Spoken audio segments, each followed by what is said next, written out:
tangan kalian dulu ya. Nanti siapa yang Ibu panggil namanya tunjuk tangan ya. Ya, Bu. Zahwa, Hadir, Bu. Zaskia, Alika, Hadir, Bu. hadir semuanya ya. Ya, Bu. Nah, sekarang Ibu mau tanya sama anak-anak Ibu semua. Apakah anak-anak Ibu pernah melihat hewan di sekitar rumahnya? Pernah, Bu. Nah, apa aja hewan yang pernah kalian lihat? Kucing, Nah, apa lagi? kambing, Nah, apa lagi? kelinci, Ya, kelinci, kucing, tikus, apa pernah kalian melihatnya? pernah. Ya, sesuai dengan pembelajaran kita hari ini yaitu tentang tema 5 mengenai ekosistem.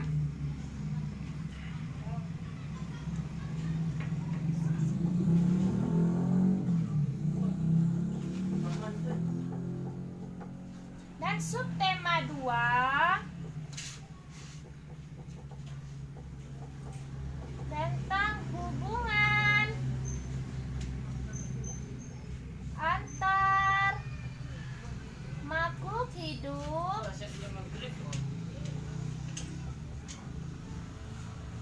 dalam ekosistem. Nah, untuk menambah semangat kita pada kali ini, kita akan menyanyikan sebuah lagu atau nyanyi yang berjudul Rantai Makanan. Nah, lirik atau irama lagu ini seperti lagu Anak Kambing Saya. Apakah anak Ibu tahu? Tahu. Nah, Ibu contohkan seperti ini ya.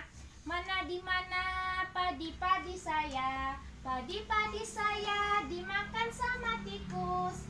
Mana di mana tikus-tikus itu, tikus-tikus itu dimakan oleh ular. Ular dimakan elang, elangnya sudah mati menjadi pupuk bagi tanaman padi. Ular dimakan elang, elangnya sudah mati menjadi pupuk bagi tanaman padi. Bisa semua? Bisa, Bu. Apakah kalian masih semangat? Masih, Bu. Nah, kita nyanyi lagu ini sama-sama ya. Ya, Bu. 1, 2, 3. Mana di mana padi-padi saya, padi-padi saya dimakan sama tikus. Mana di mana tikus-tikus itu, tikus-tikus itu dimakan oleh ular. Ular dimakan elang, elangnya sudah mati menjadi pupuk bagi tanaman padi. Ular dimakan elang, elangnya sudah mati menjadi pupuk bagi tanaman padi. Gimana? Seru? Seru, Bu. Nah, sekarang kita akan mempelajari tentang ekosistem, yaitu tentang hubungan antar makhluk hidup dengan ekosistem. Nah, sekarang Ibu ada membawa teks mengenai rantai makanan. Nah, di teks ini terdapat pula gambar seperti gambar ini. Nah, di dalam teks ini terdapat gambar rantai makanan. Nah, teks ini berisi tentang rantai makanan. Nah, sekarang anak-anak Ibu baca mengenai rantai makanan ini. Oke? Oke, Bu. Siapa yang bisa baca? Saya, Bu. Zahwa, baca mengenai rantai makanan ini. Baca dengan suara yang keras. Gitu ya, Bu. Ya. Judul rantai makanan. Nah, Rantai makanan adalah perjalanan memakan dan dimakan dengan urutan tentu antar makhluk hidup. Perhatikan gambar berikut. Nah, perhatikan gambar ini. Nah, ini tadi gambar padi, ini gambar tikus, ini gambar elang, ini gambar pengurai. Nah, lanjut bacaannya Zahwa. Padi dimakan oleh tikus, kemudian dimakan oleh ular. Ular dimakan burung elang. Setelah beberapa waktu burung elang mati. Bangkainya membusuk diuraikan oleh makhluk hidup. Penguraian dan bercampur dengan tanah membusuk umur. humus sangat dibutuhkan tumbuhan, terutama rumput, bangula, seterusnya, sehingga proses ini berjalan dari waktu ke waktu. Paragraf selanjutnya baca Zahwa. Ya. Teruskan caranya Zahwa. Di lautan yang menjadi produsen adalah fitoplankton. Fitoplankton adalah sekumpulan tumbuhan hijau yang sangat kecil ukurannya dan melayang-layang dalam air. Konsumen dalam zooplankton, hewan pemakanan zooplankton.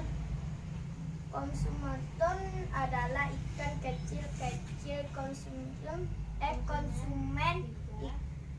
tiga, ikan sedang, dan konsumen empat adalah ikan besar. Nah, pada teks itu berisi tentang rantai makanan. Nah, di sini rantai makanan yaitu contoh makanan di sawah, rantai makanan di sawah.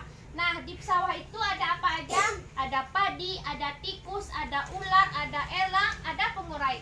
Nah, di sini padi berperan sebagai produsen, sedangkan tikus berperan sebagai konsumen pertama. Nah, ular berperan sebagai konsumen kedua, sedangkan elang berperan sebagai konsumen ketiga. Nah, di konsumen keempat atau pengurai itu ada seperti pengurai atau jamur. Nah, sekarang Ibu mau tanya, tadi konsumen pertama apa? Tikus. Nah, pintar. Konsumen kedua? Ular. Nah, ya, konsumen ketiga? Elang. Apakah anak Ibu paham? Paham. Nah, di dalam teks ini juga berisi mengenai ide pokok atau pokok pikiran. Nah, apa itu pokok pikiran? Pokok pikiran adalah suatu gagasan utama atau ide dalam suatu paragraf. Apa tadi pokok pikiran? Ide dalam suatu Ide dalam suatu paragraf. Nah, jadi kebanyakan di dalam pokok pikiran itu terdapat dalam suatu paragraf.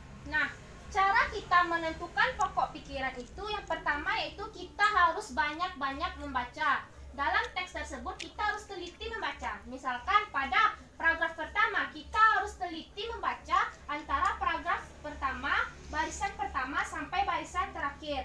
Nah, caranya dalam teks ini harus kita baca dulu. Misalkan pada paragraf pertama berisikan tentang rantai makanan adalah perjalanan memakan dan dimakan dengan urutan tertentu antar makhluk hidup. Nah, padi dimakan oleh tikus, kemudian dimakan oleh ular, ular dimakan oleh elang, dan elang mati menjadi pengurai. Nah, cara yang kedua untuk menentukan pokok pikiran itu adalah kita harus cari kalimat utama. Di dalam paragraf itu pasti ada kalimat utama, kalimat tengah, dan kalimat pendukung. Nah, untuk mencari pokok pikiran kita harus cari dulu kalimat utamanya. Nah, kalimat utamanya di sini berisi tentang rantai makanan adalah perjalanan memakan dan dimakan dengan urutan tertentu antar makhluk hidup. Jadi, kalimat utamanya tadi adalah rantai makanan adalah perjalanan memakan dan dimakan dengan urutan tertentu antar makhluk hidup. Nah, seperti itu kita mencari pokok pikiran dalam paragraf ini. Kita harus cari dulu kalimat utamanya.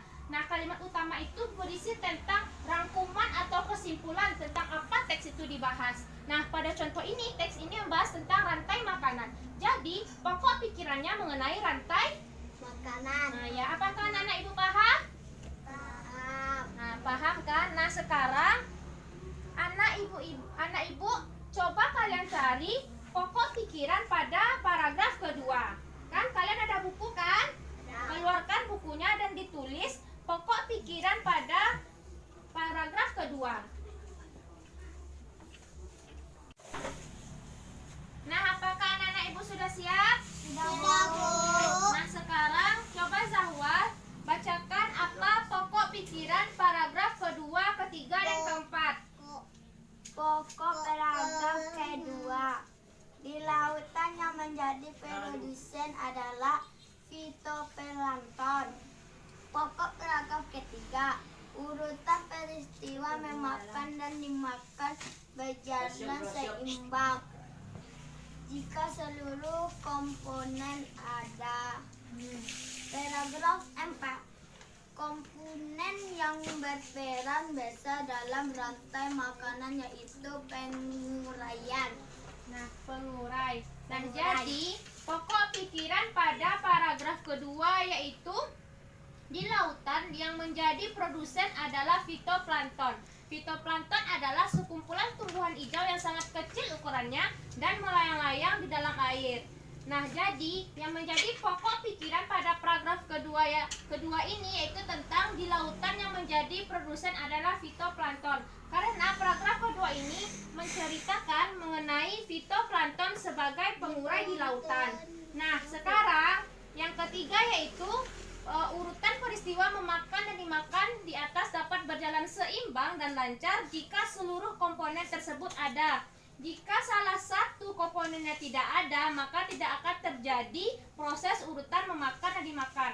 Nah, pada paragraf ketiga ini menginformasikan mengenai urutan peristiwa memakan dan dimakan atau urutan peristiwa rantai makanan itu akan tersusun sempurna jika seluruh komponennya ada. Nah, pada paragraf keempat yaitu ada satu lagi komponen yang berperan besar dalam rantai makanan yaitu pengurai. Nah, pengurai adalah makhluk hidup yang diuraikan kembali oleh zat-zat yang semula terdapat tubuh hewan dan tumbuhan yang telah mati. Nah, pada paragraf keempat ini menjelaskan bahwa salah satu komponen yang berperan besar adalah pengurai. Jadi, pengurai ini adalah komponen yang paling besar. Nah, apakah anak-anak ibu sudah paham? Sudah, Bu. Nah, untuk pembelajaran hari ini ibu ulang lagi dan ibu simpulkan bahwa kita hari ini mempelajari mengenai pokok pikiran. Nah, pokok pikiran itu adalah suatu gagasan utama atau ide yang mendasari dari sistem terbentuknya satuan kebahasaan seperti paragraf atau pokok pikiran itu disebut juga sebagai ide utama dalam sebuah paragraf. Nah, dalam setiap paragraf itu ada gagasan utama dan pokok pikiran. Nah, cara untuk menentukan pokok pikiran yaitu yang pertama kita harus membaca teksnya dulu secara teliti, secara cermat. Yang kedua, kita tentukan kalimat utama. Mana kalimat utama atau pokok yang dibahas dalam paragraf tersebut. Nah, ciri-cirinya itu mengandung topik permasalahan. Yang kedua, kalimatnya itu lengkap. Dan yang ketiga, memiliki arti yang jelas. Nah, apakah anak ibu paham? Paham, Bu. Nah, untuk pembelajaran hari ini kita akhiri, kita bacakan Alhamdulillahirabbil alamin. Mari kita baca Alhamdulillah sama-sama ya. 1, 2, 3. Alhamdulillahirabbil alamin. Nah, pembelajaran kita akhiri dan anak-anak ibu jangan lupa belajar kembali di rumah ya. Ya, Bu.